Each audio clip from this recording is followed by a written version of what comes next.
Good afternoon, fellow modelers. Welcome back to another handy review. I'm Mr. Handy.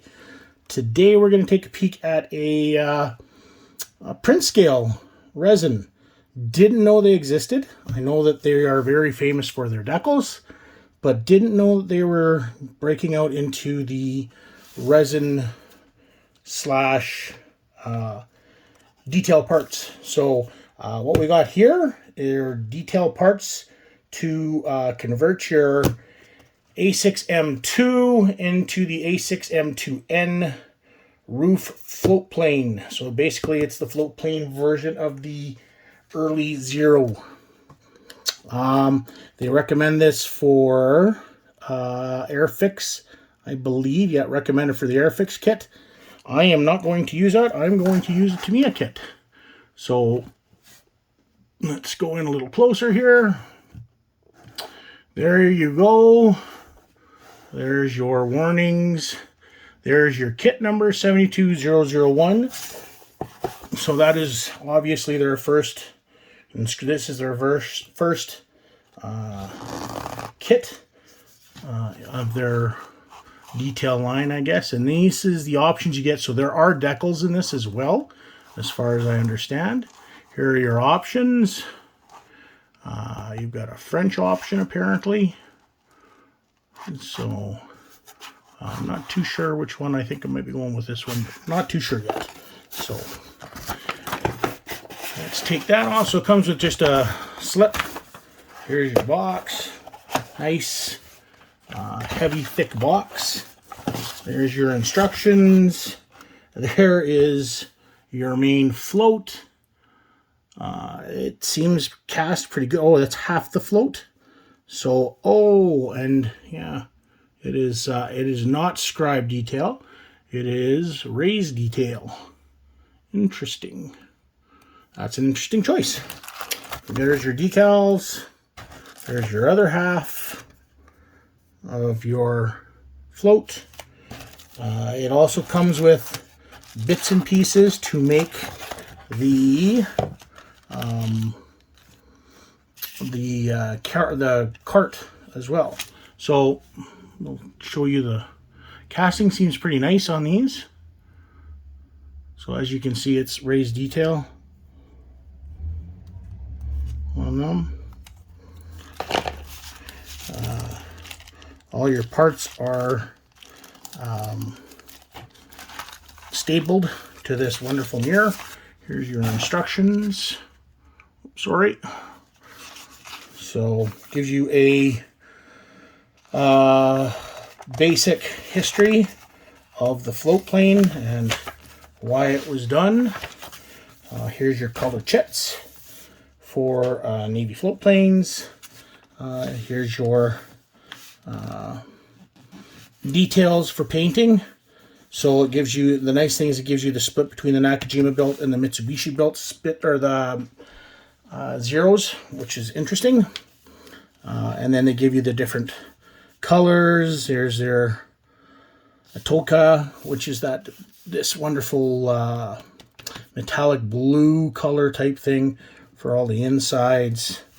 Same thing with the Mitsubishi. So that's very handy. Here is your bits as they're supposed to be. And here is your painting references for each of the planes provided. And decaling as well. Here's your decaling down here. And then photo etch parts.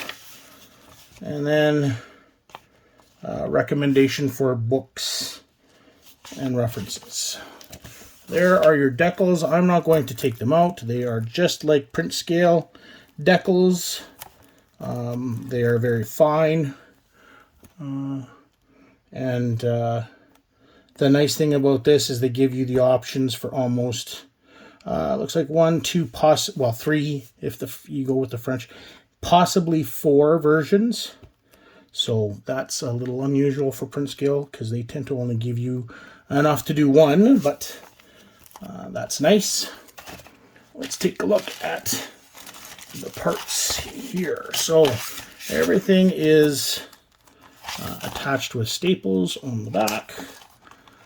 We'll just pop them off.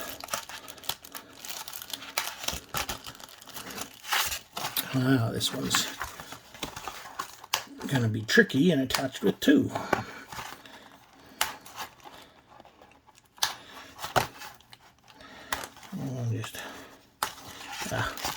So let's pop those out. So these ones, this one here, I'm not even going to worry about popping off. It's just a very small little piece. I believe that is the piece that's attached to the main float.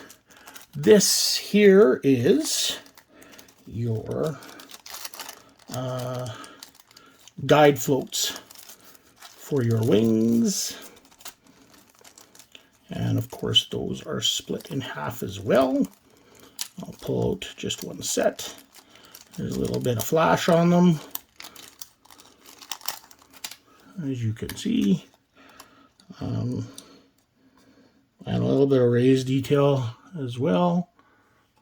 So, your other half. So you get two, of course.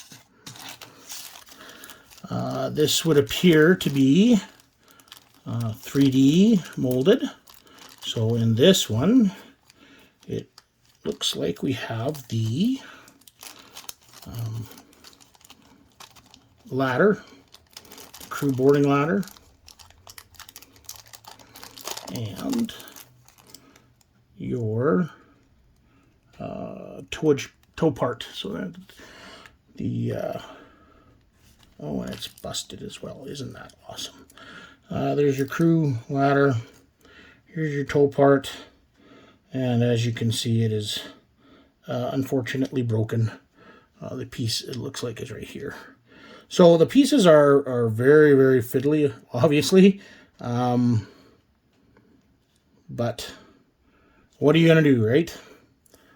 So here are all the pieces. So there's your pieces for that. That, of course, is your the lower part. If you take a look on here, that's your part.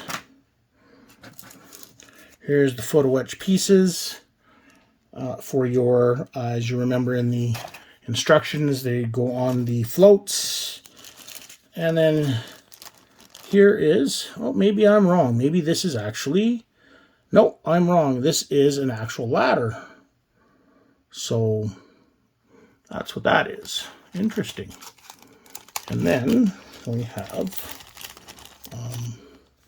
our actual parts for the actual towing apparatus.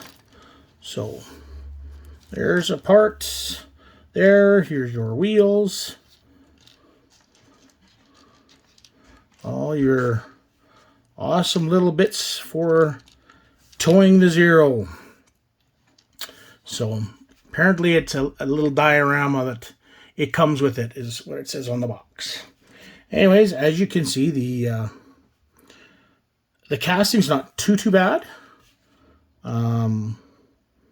If it's for a company's first try, there is a little bit of flash here and there, but it's just light. So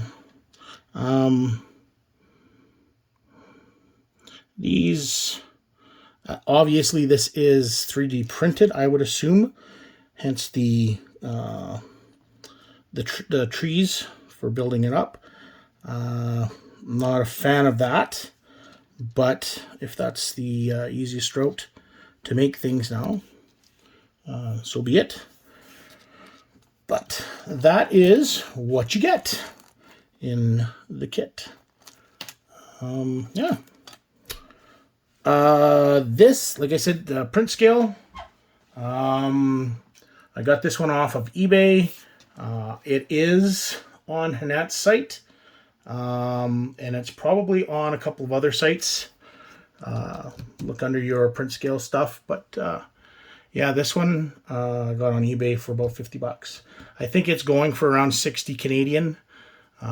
60 or 65 is what I think I saw on Hanat. it's nice to add on to your Zero if you don't have the Hasegawa kit, because I think Hasegawa was the only company that made the Rufe. Actually, Fujimi, but that has been out of print for a while too. So it's a nice addition. It will be a bit complicated to put together, it looks like, and it might be a little bit fiddly as well, but we'll have to wait and see what it's like when it's done. So that's it for this one. Thanks for watching, and see you on the next.